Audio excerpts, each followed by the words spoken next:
And in other news, a report out today highlights the crisis in the UK legal system. It says the pandemic has added more pressure on the criminal courts.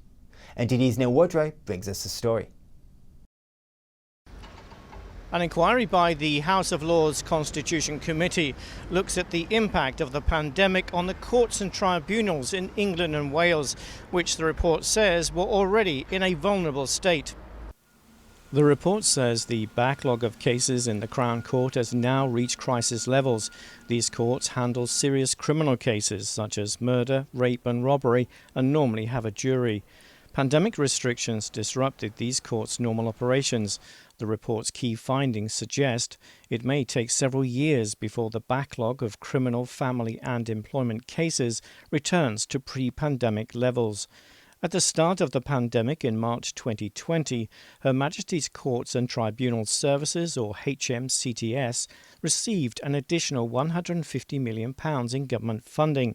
This was partly to pay for additional temporary courtrooms, referred to as Nightingale courtrooms, that allowed for more socially distanced trials to take place.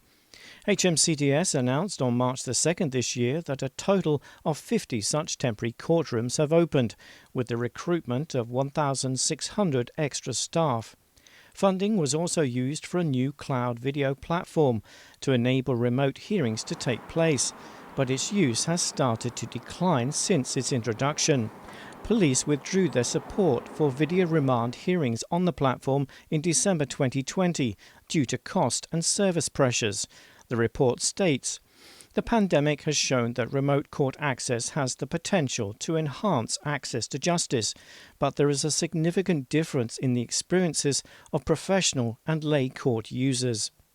It recommends to continue investment in and develop the technology for remote hearings.